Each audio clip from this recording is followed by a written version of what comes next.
My goodness.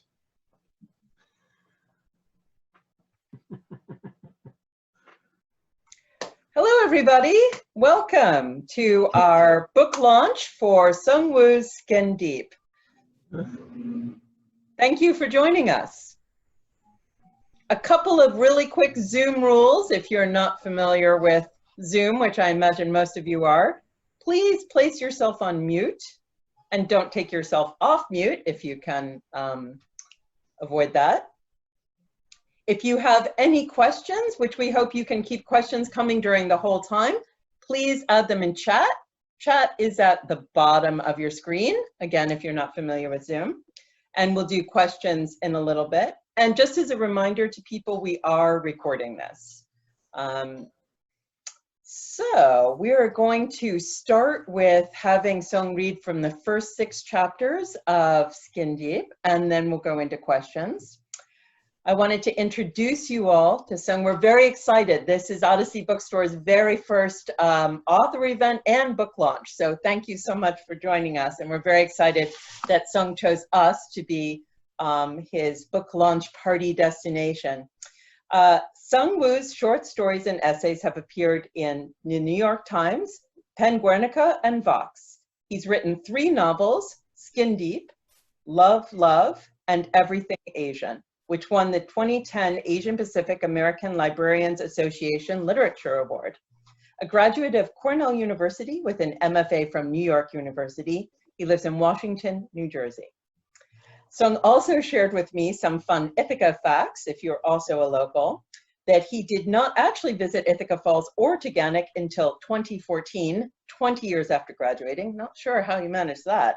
Never attended a hockey game. I cannot believe that. I was a diehard fan. And few things make him happier than shopping at Wegmans, something I think we could all completely and totally get behind. So thank you so much for joining us, Sung, and I will let you take it away with reading.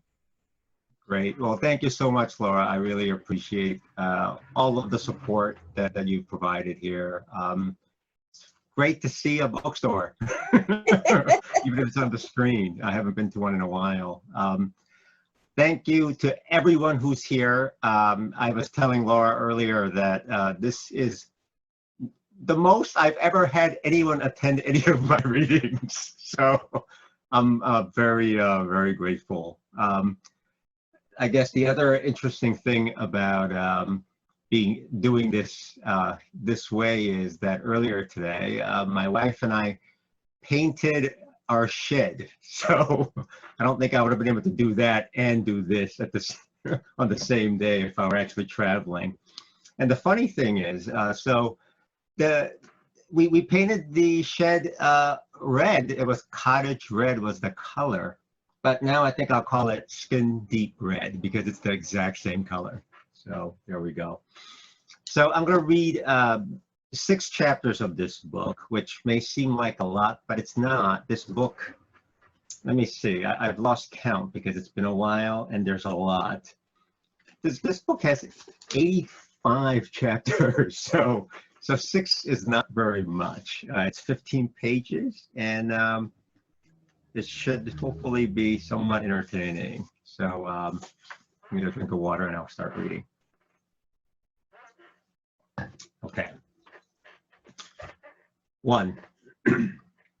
My assignment this morning was Dr. Henry Michelson, who was getting out of his white BMW with a box of donuts and 2 cups of coffee in a paper tray, treats for his girlfriend and son. He walked across the courtyard of the apartment complex with a faint smile. Crouched behind a prickly bush, I trained my 300mm zoom on his unsuspecting face. Click, click. Taking photographs of people in secret is capturing a kind of innocence, which is ironic because more often than not, the images serve as confirmations of guilt.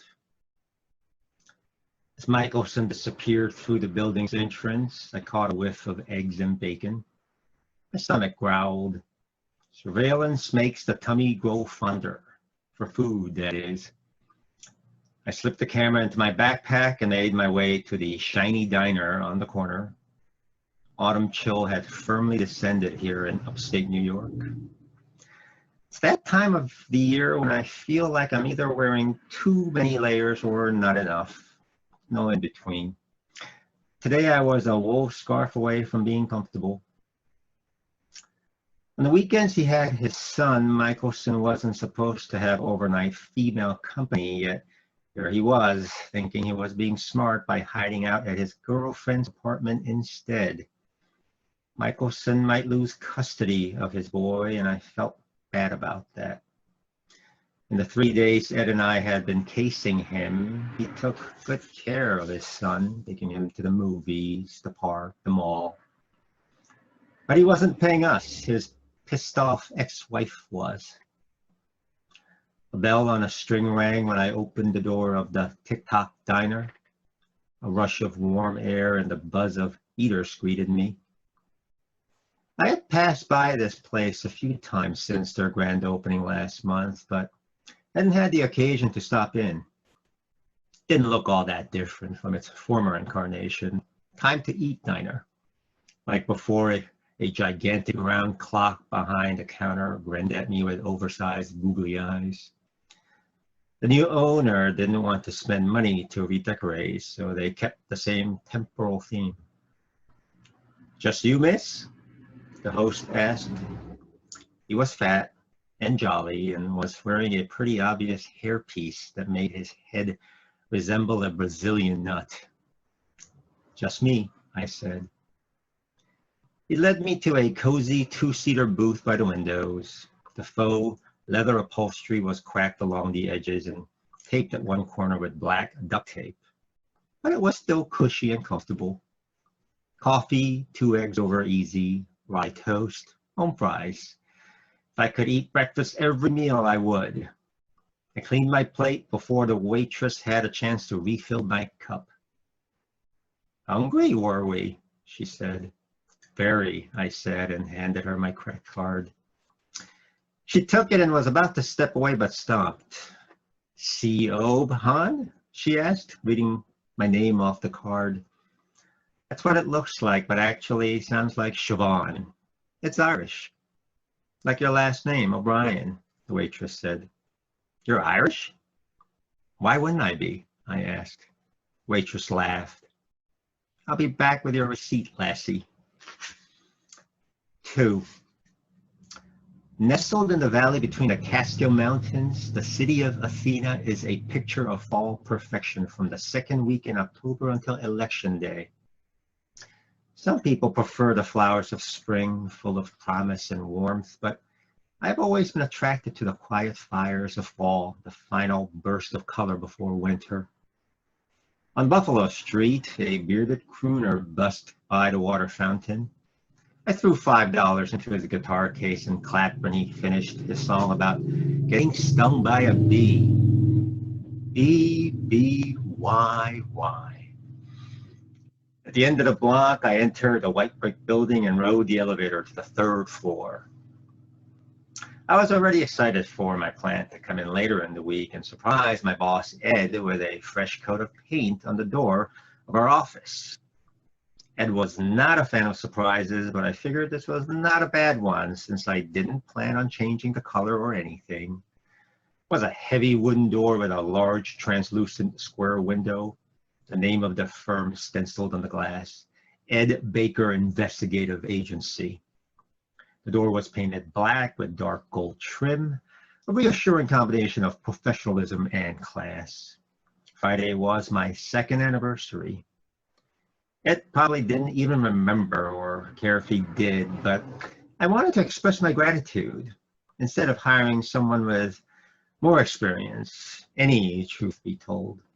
He'd taken a chance on me, a laid-off newspaper reporter who wrote restaurant and movie reviews and occasional human interest pieces, neither Woodward nor Bernstein. Our office wasn't much, a Keurig sitting on a wide filing cabinet in the back and 3 desks, one for Ed, one for me, and one for Stacy, our part-time bookkeeper. Ed had the biggest one with 2 wooden armchairs in front of it for clients. Behind him was the only window, and he often stared out at the city below and the verdant landscape beyond when he thought through a case. I placed my purse on my desk. "Go with Michelson," I said, removing my jacket. "Got the photos." Ed's chair was, as usual, facing the window, and his head was tilted in an angle that suggested he had nodded off. "Ed?" I walked over to his desk. Slumped in his chair, he clenched his left arm with his right hand. I placed my fingers on his wrist, but I already knew I wouldn't feel a pulse. His skin was cold.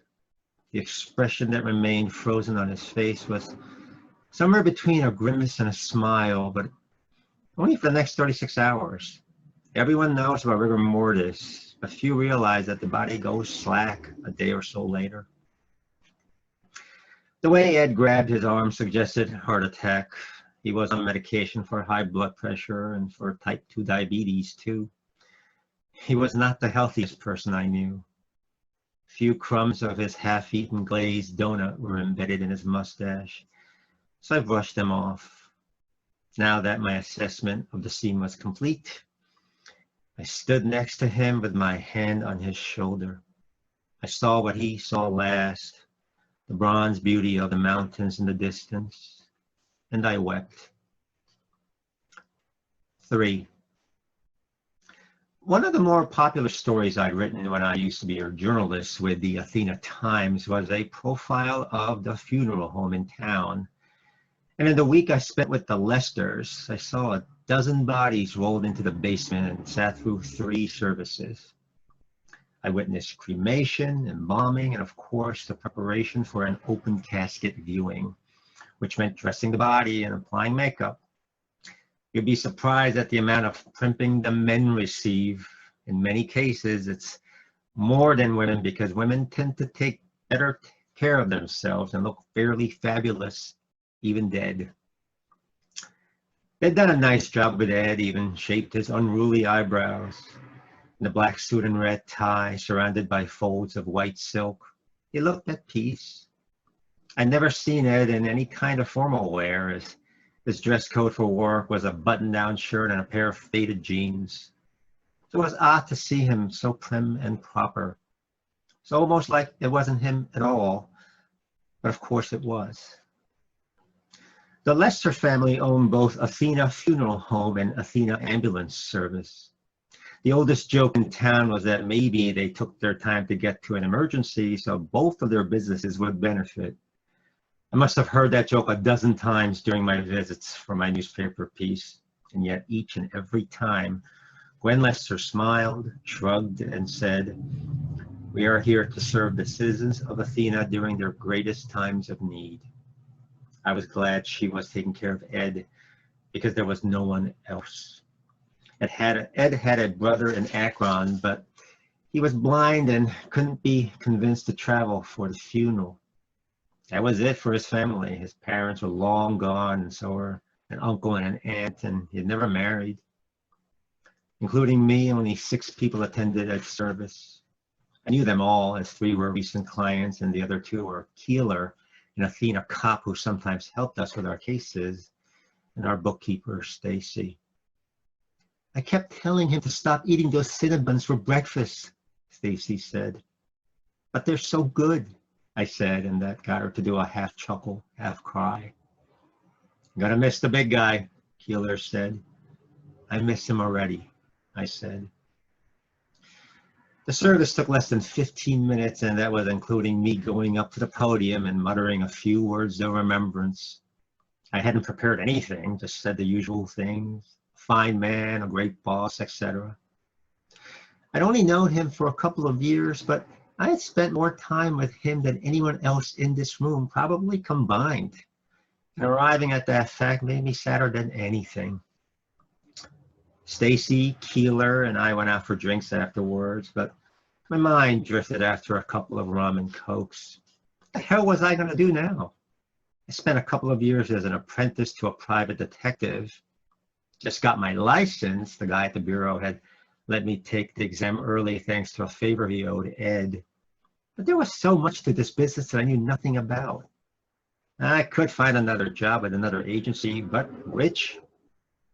I remember a friend from a long time ago telling me that a shitty job with a good boss was better than a good job with a shitty boss. For the last 2 years, I had a grade on both fronts, but now I was about to have neither. Did I mention I turned 40 a week ago?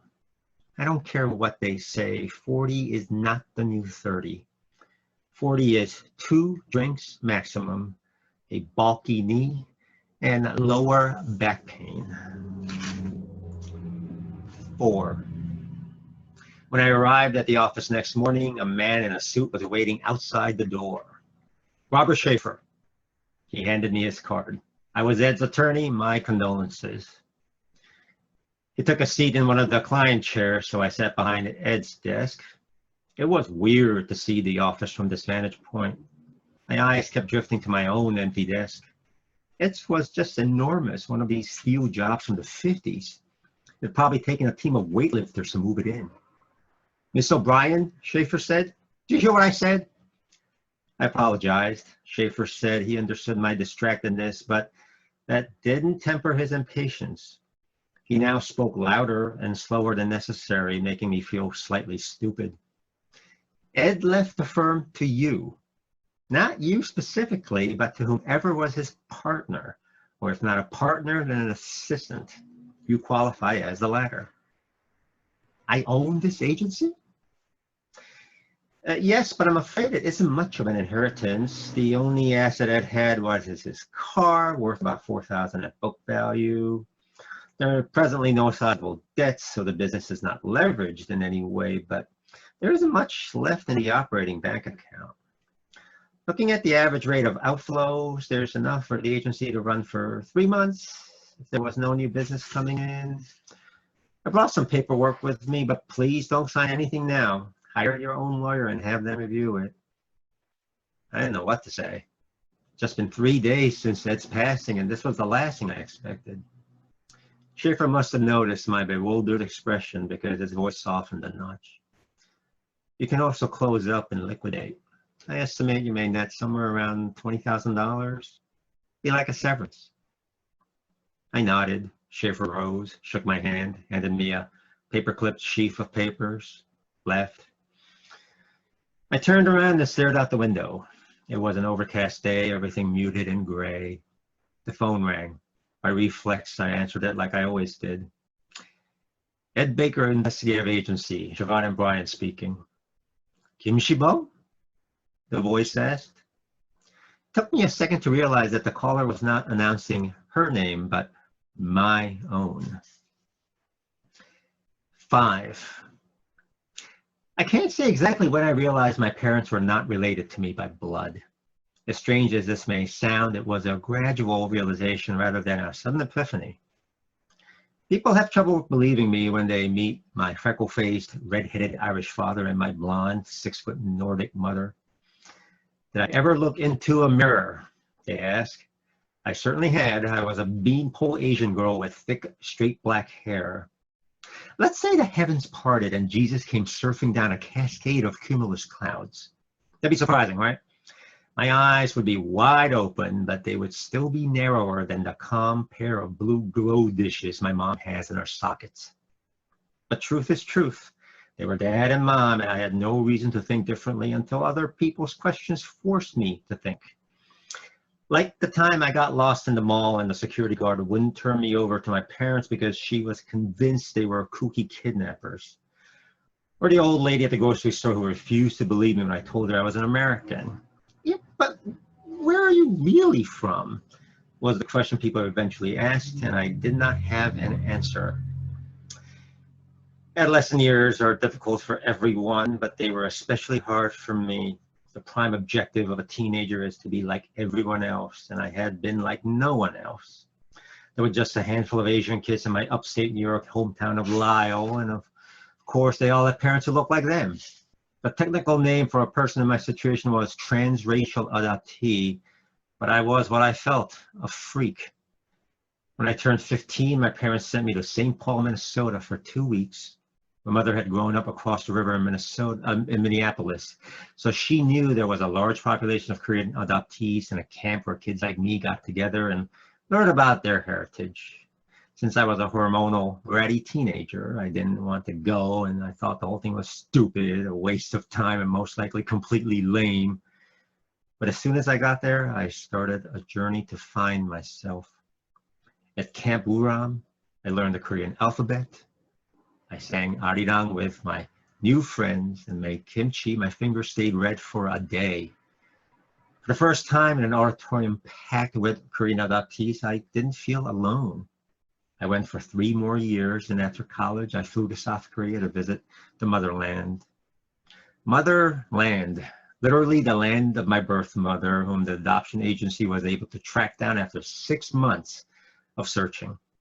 We all went to South Korea, including my brother, Sven. Obviously, my dad got to name me, while my mom got to name little bro. Sven is Black, by the way. Nothing is simple in the O'Brien household. Sven was 8 then, sweet as anything and amazed at how in the city everybody looked like me. All the babies too, Sven said in the subway. They all stared at us, of course, a sea of black-haired and yellow-skinned people, my people. We hired a translator to come with us for the meeting with my birth mother, but there was almost no need, as my story was the default template of so many like me. The birth mother got knocked up after a one-night stand. The deadbeat took off, and since single mothers were shunned like lepers, still are to a large degree, Korea, you really need to step up to the 21st century. And she had no support from her family. She had little choice but to give me away. I enjoyed meeting her. We shared the same high forehead, which for some reason didn't surprise me. What did completely disarm me, though, was her laugh, because it sounded exactly like mine. I guess I thought my laugh was something I had created, but as it turns out, it was more like my forehead. I don't know what I expected from my meeting, my birth mother. Catharsis, revelation, I felt neither. Satisfaction, yes, not like eating a good meal, but more like finishing a crossword puzzle. It was a thing I had started. I was glad to have done it. Maybe it was as simple as this. I had found my answer, so now I could move on to the next question. A year after graduating from college, I went to work at Camp Uram as a counselor, where I became close friends with Marlene Sykes. Like me, she was also adopted by a pair of well-meaning white folks. But unlike me, she had a younger, non-adopted sister, Josie. Marlene's mom was told she couldn't get pregnant, which is why they adopted, but then it turned out that the doctor was wrong. And that was who was on the phone now, little Josie. Didn't take me much time at all to identify her, the way she called me by my Korean name, something she used to do back when we were all living together in Rochester. Me, Marlene, Josie, and an elusive 4th housemate whom we had to scramble to replace a half a dozen times in the 3 years we shared that big old house in Waring Road. Marlene was like the sister I never had, my bestie. She was killed in a head-on collision with a sleep-deprived truck driver just 2 days after we had all celebrated her 25th birthday. It still hurt to think about her, which is probably why I rarely did. Josie, I said into the phone. Her sigh of relief came through the receiver like a blast of white noise. I thought you wouldn't remember me, she said. That's ridiculous, I said. Is it? Holy shit, that tone, needy and accusatory at once. I hadn't heard that unsavory combination in years, but it stung with startling familiarity. 6, last chapter. It's been a while, I said. I switched the handset from my right hand to my left when I noticed how tightly I was holding it. Time goes by. Silence. Was she going to tell me why she was calling, or was she going to make me ask her? Considering who I was talking to, it'd probably be the latter. Josie had a way of involving you this way, quietly, furtively, passive-aggressively. She had decided against college and worked at the Wegmans across the bay. manning the register and stocking the shelves of the grocery store. Though what she really wanted to do, at least from my vantage point, was to get high and date the worst kind of men. Sometimes dangerous men. Like I still remember Rudy, who had a devil tattooed around his neck, his body bright red and elongated like a snake.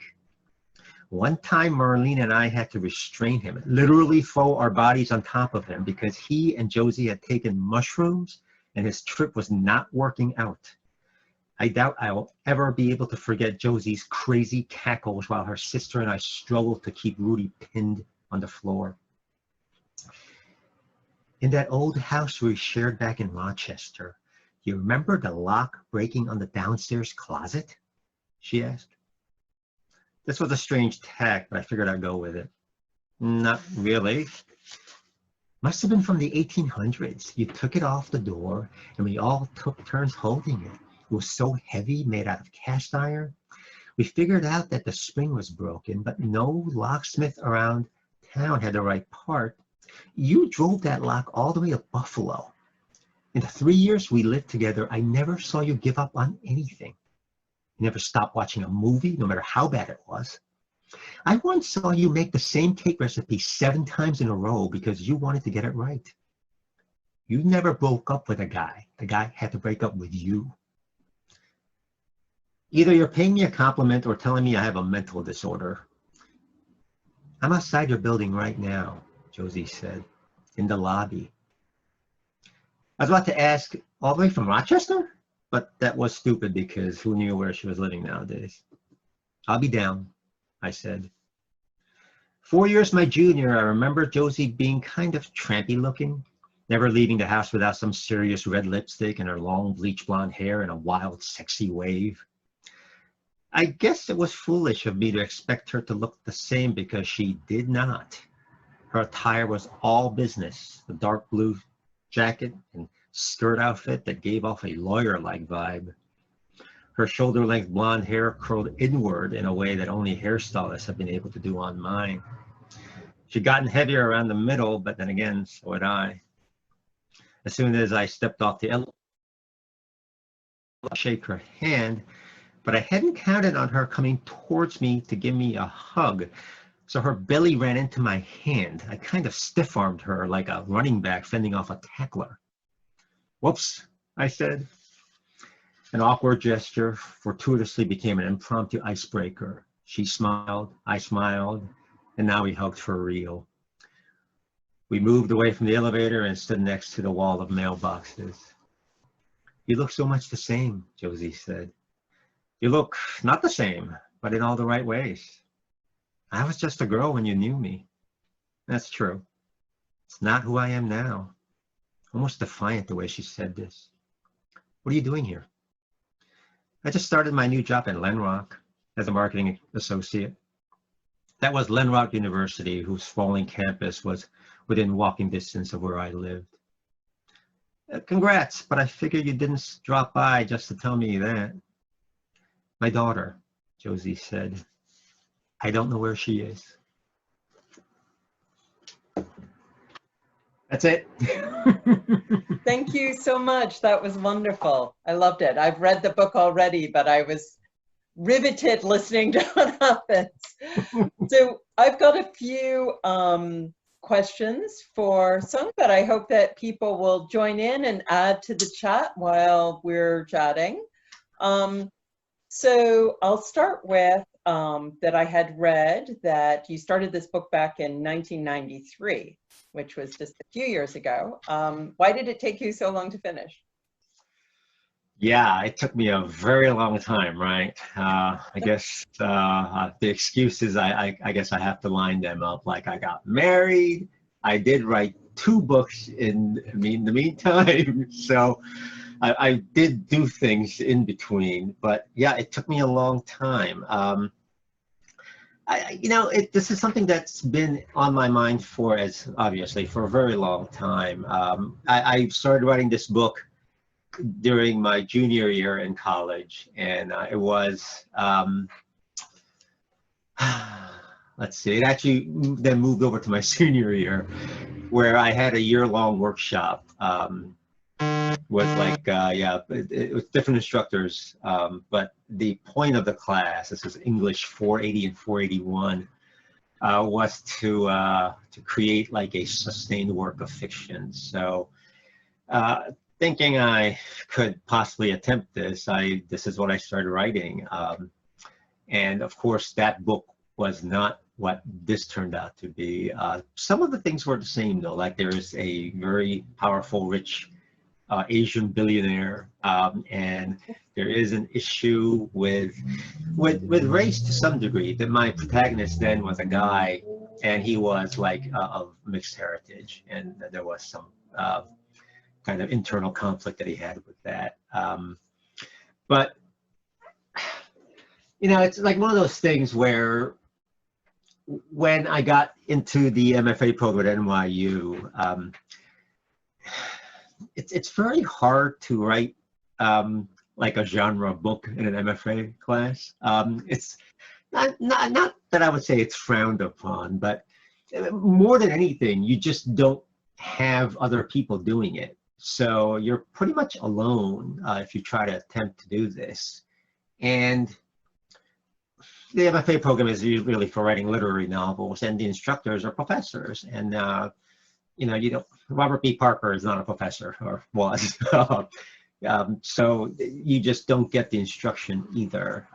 So I just did, I guess I chickened out, and I wrote my first novel, which was autobiographical about my childhood, which is like what everybody else wrote about as well. So I was in good company. And then after that book, I ended up writing something else because I got interested in something else. But this was always in the back of my mind.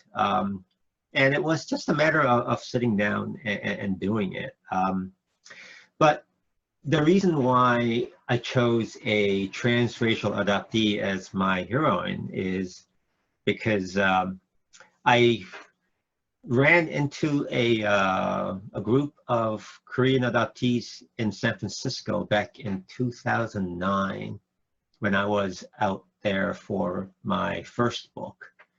And I had never met so many in one place, and they were just wonderful people, and I really kind of got interested in their story.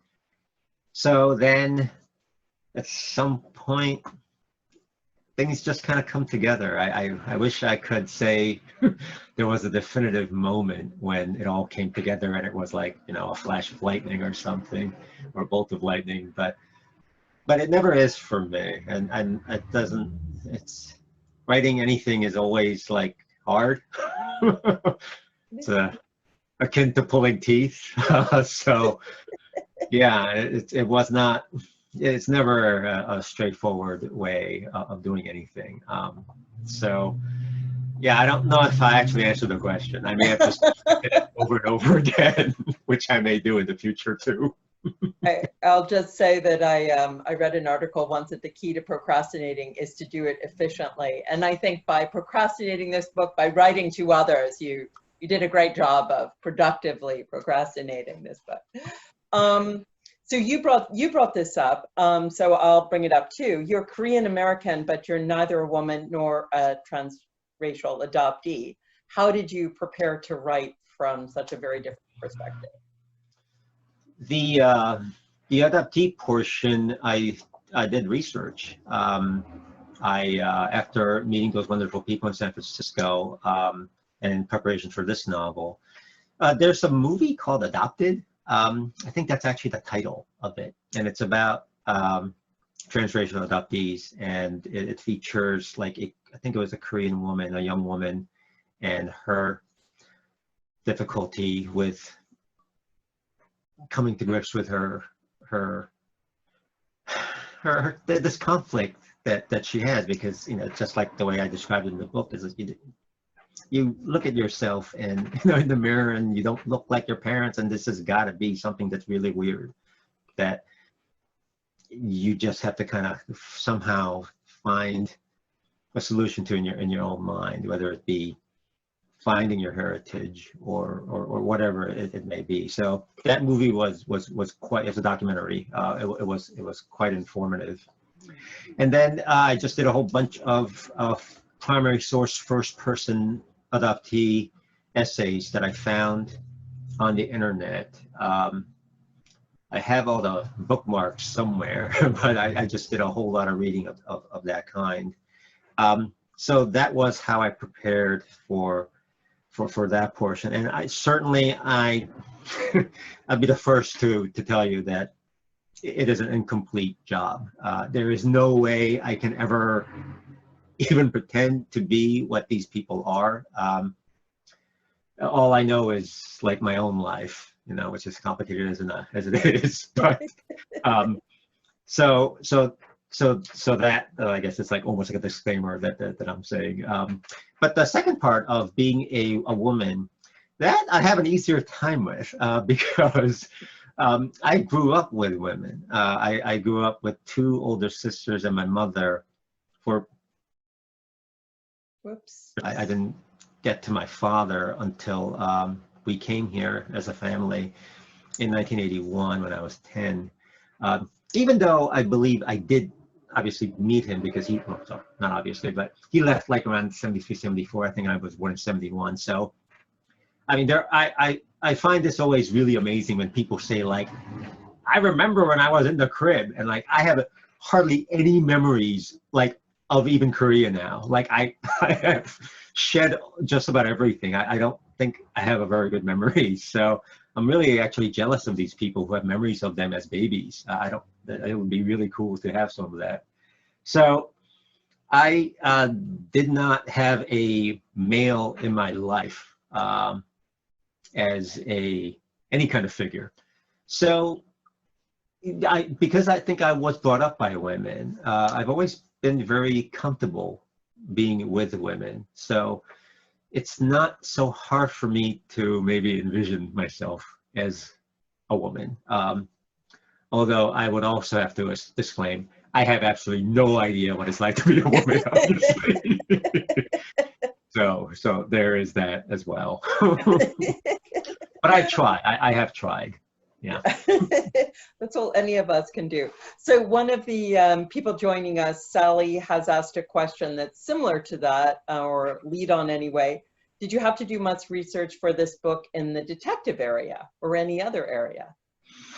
Most of it was just my great amount of devotion and reading and love of detective fiction. I've been reading them my whole life, really. I got into them in a big way when I was in high school. I probably read more in high school than any other time in my life, and really loved Robert B. Parker's Spencer series. If you have never read those, I would highly recommend them to anyone. No, that one. For this one specifically, because this was a detective fiction written in the point of view of a woman, I read the A is for Alibi by Sue Grafton, which is a wonderful novel. It's her very first one of the Kinsey Millhone series. She almost wrote like the entire alphabet before she died, unfortunately, but she got really close. She got to like extra Y, I can't remember. So that was very informative. So I did I guess that was pleasurable research, as pleasurable as it can be when you get to read fiction. I was also very much a big fan of Dick Francis's novels. Dick Francis is a guy who wrote pretty much like all these horse racing related mysteries, but they're also very gentle, very British, and just a whole lot of fun. And I really liked his stuff because it was never very grisly. And it's something that I have tried not to do here either.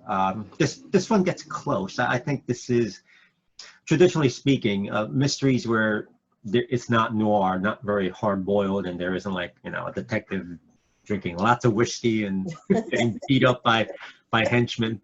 But if it's not noir and if it's much gentler like mine, it's called a cozy. It's just, it's a bookseller thing and a genre thing. It's a cozy mystery. Yeah. I don't think mine's a complete cozy because it does go into certain areas that are a little bit more risque, shall we say. But yeah, so I was informed quite a bit by what I read. Yeah, and there's so many wonderful writers, in this genre who are just flat out great writers. Like one of my favorite writers ever is Dennis Lehane. He's the one who wrote Mystic River, which I'm sure some of you have seen as a movie. And it's like line by line, he's like an incredible writer. Like his characterization, and in fact, if anything, I would say his plot, and for me personally, I find his plot's a little too outlandish. But like as a writer, a pure writer, he's incredible. I would love to be able to write like him. He's great. Yeah. That's great. That's great. That's excellent. Well, thank you. I don't think we have any more I've got one. I'm going to ask one more question, but please can add questions if you've got them. So I understand you were contracted to write a sequel. Any pre-hints on what Chauvin might be doing next? It's been going well, which I don't say often because usually it is not going well. Usually writing is hard. But I have started this one. I'm about 5,000 words in already, and it didn't take me very long. If I can get to 5,000 words without having to strain, like that's a really good thing for me. So it's been very good. So in this next one, I'm taking a little bit of, I guess, inspiration from, there was a movie last year called Knives Out, which if you have not seen, I would highly recommend you guys take a look. It's a great movie. And it's a movie where really, even though it does go out a little bit, but by and large, everything happens in a house, a beautiful, big old house. And certainly, Ryan Johnson, who wrote and directed the movie, he's not the first to do this, of course. One of my favorites that I did not know was a favorite until I read it afterwards is there's this book called Crooked House that Agatha Christie wrote back in, I don't know, 1950 something maybe. It might even be earlier. And it all takes place in this one huge house with this really messed up family. And no doubt Ryan Johnson got some inspiration from her. And this is what I'm going to be doing with the second book. It's all going to take place in one huge house on an island. Because it's yet another billionaire here who is friends with the billionaire in this Skin Deep. It's basically like a reference because Siobhan does well here well enough that she's recommended to this other fella. And so yeah, that's the whole thing takes place in the island, the San Juan Islands of Washington State. And yeah. You're following me, Sung. I just moved from Seattle. Oh, is that right? Oh my God. Wow. So yeah, we're going the opposite. We're going the opposite way. Oh, that's really fun. I look forward to that. Well, we did have a few questions in the meantime. So I don't know if this is from someone you're related to, but they wanted to know if any of your characters are composites of your friends or family. Huh. I don't think this one to any great degree. No, that I think I fulfilled my quota of that with my first book. So, but this one does have it does take place in a fake Ithaca. Athena. So that's another question that I got. Why fake Ithaca, not real Ithaca? I guess I was afraid of like people getting mad that it's the real place. I'll tell you guys, I mean, Athena is Ithaca, where this whole thing takes place. Lenrock is Cornell spelled backwards, basically. Llewellyn College is Wells. Well is actually in the name. So I did that. And then my old fraternity from Cornell, Phi Kappa Tau, is also in here, known as Tau Beta Alpha.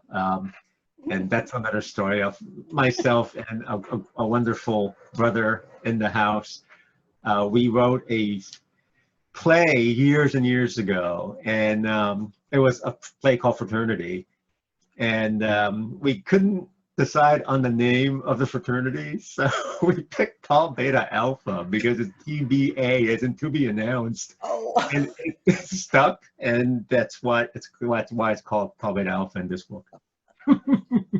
That's real trivia, people. That's right. That's great. I love it.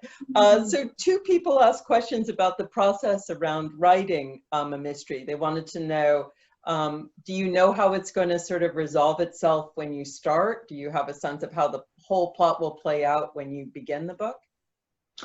With this one, I absolutely did. I had a full outline, and I worked backwards.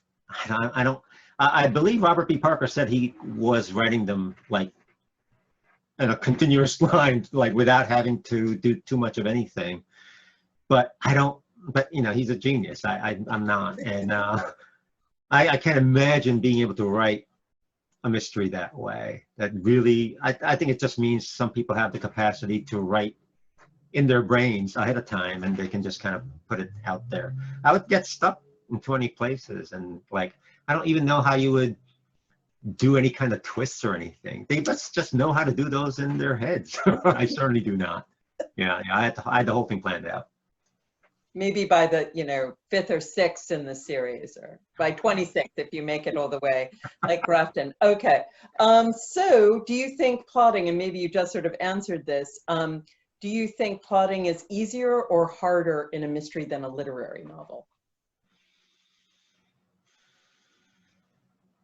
Yeah, it's a really good question. Since you have heard me complain many times already about how hard writing is for me, it's hard no matter how you cut it. I mean, right now writing the second one, like some of the things I thought of, I was like, I can't do that. I already did it in the first one. So you have to make sure you don't repeat yourself. Yeah. Certainly with literary novels, I think you have less danger repeating yourself because they tend to be, freer in the way they're plotted, and that there's much more rules with mystery novels, at least the way I like to read them and write them. I want to have certain things happen. So it's a little more structured, but sometimes a little structure is good. Being inside a box makes you a little more creative sometimes. Yeah. Yeah, that's great. Well, it turns out the Cornell Club of Washington, D.C., I believe, if I'm saying this correctly, is going to be reading your book. And they're wondering if you could share, for their book club, they're wondering if you could share any other favorite Cornell memories other than your obvious love of fall, or you just threw that in there. Oh my God. I've been thinking about Cornell a lot lately just because of, everything that's going on. And I can't even tell you how many, like one of my craziest, fondest memories was on the last day of classes. This was the last day, yes. It was like that Friday. Me and like 4 of my friends, maybe even more, we all congregated by the Andrew Dixon White statue in front of Goldwyn Smith, right? Yeah, in front of Goldwyn Smith. And we ordered a pizza from Rogan's. And they delivered it. The guy, I still have the receipt. He delivered it, and we were like, "Oh my God!" And of course the guy was like, "You think this is like the first time this has happened?" It definitely was not. No, and I just also really, one of my favorite things was listening to the chimes. Like I really miss it now. In fact, my ringtone is one of the chimes. I think it's the "Give My Regards to Davey." I think it's that one. So, yeah, I miss the chimes a lot, and I just miss everything about school. And I miss going to just walking around campus, of course, all of it. Well, maybe by the time the next book is out, you can come here and we'll do it live. That would make me happier. Never know. Never know. Someone else asked if you could talk about the process and challenges around picking a title. Yeah, so this one was actually supposed to be titled The Shadows Deep. And in fact, if you look at like the epigraph in the book, I actually quote William Butler Yeats's poem When You Are Old, and it ends, the little stanza ends with Shadows Deep. That was supposed to be the title. And my editor and my publisher, like, they thought about it and they said, like, that sounds a little too grim for this book. It's not really that dark. And, they're probably right. So my second book was supposed to be Skin Deep, so they took that title. Yeah, they co-opted it. But I guess it's fine because this book has to do with like beauty to a large degree, and Skin Deep, that kind of makes sense. I think they know what they're doing. So I personally thought it was very clever. After I finished the book, I was like, oh, that's wow. very Isn't that funny? clever pulling all those pieces together. So I don't know. Bravo to you for listening to your editor, I guess we'll say. Yeah, bravo to them. They know what they're doing. Yeah. Well, that's. I've got one more question here. Let's see. You mentioned rules regarding writing mysteries. Give us a taste of what those might be. Well, I mean, it's like, the thing about writing the mystery this way is that it's very traditional. You have a kind of an unwilling hero or heroine. They never really want to get involved, but they kind of end up having to do it anyway. And you just kind of get into this almost like a labyrinthine plot where you think something is going to go right and then it goes wrong in just a certain way to make it even more difficult for the next stage of the plot. There absolutely has to be some kind of a what I describe as the boss level encounter. Boss level is like a video game thing. Every video game you play of a certain kind, you get to the boss level, which is like you have got to get past this really tough part of the game, and then you then graduate to the next level. So at the end of these mysteries that I've enjoyed, there is always an encounter like this, and certainly there is one for me. Yeah. Okay. I never thought of a mystery like a video game, but actually seems like a very appropriate analogy now that you bring it up. So no, I think that's perfect. Does anybody have anything else that we did not cover that you would like to ask? So, all right, I think we are good. I just want to thank you again. This was so much fun. I know that there are people on here who don't live in Ithaca, but if you do, stop on down. We have a few copies left. I thought the book was really fun. And thank you again, everybody. It was really wonderful to have you join us. And thank you, everybody out there in Zoom land, for joining us today. And stay tuned. I hope we'll get a chance to do this again. Good luck. Good luck. So really appreciate it was our everybody. pleasure. I love you all, my family and my friends. You guys are the best. Thank you so much.